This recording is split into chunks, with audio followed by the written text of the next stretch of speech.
আমাদের কাছে জাতীয়তাবাদী দলই অন্য দলের চাইতে বেশি আস্থাভাজন, যার কারণে জাতি ও দেশের কল্যাণের জন্য আমরা জাতীয়তাবাদী দল, শহীদ জিয়াউর রহমানের আপনার দল,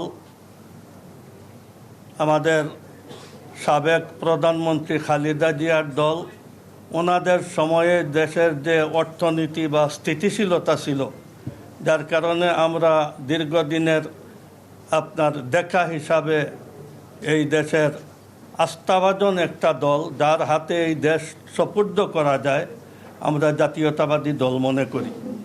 যার কারণে আমরা বিশ্লেষণ করে, আমরা নিজে নিজে চিন্তাভাবনা করে সিদ্ধান্ত নিয়েছি যে আমরা ইলেকশন জাতীয়তাবাদী দলের সাথে করব।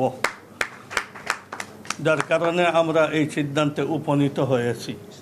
আল্লাহ তাআলা যেন আমাদের সামনের রাস্তাটাকে যেন ভালো রাখেন, ভালো চলেন।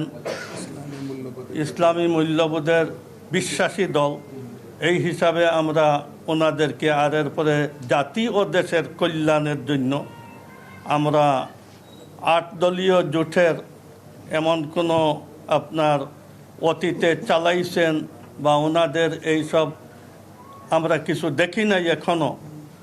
আমরা বিএনপিকে 3 টার্ম দেখছি, যার কারণে আমরা বিএনপির উপরে আস্থা রাখতে পারি।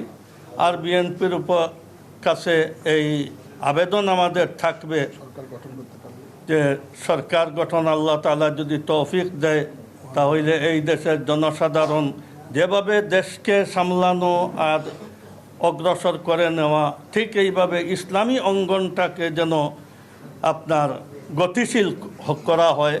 আওয়ামী লীগে এই 15-16 বছরে ইসলামের যে অবস্থা ঘটাইছে, এখান থেকে যেন আমরা উত্তীর্ণ হইতে পারি। আল্লাহ তাআলা যেন আমাদেরকেও ইসলাম নিয়ে, ধর্ম নিয়ে, দেশ নিয়ে যেন সুন্দরভাবে আমরা চলতে পারি, এটা আল্লাহ তাআলার কাছে আমরা কামনা করি।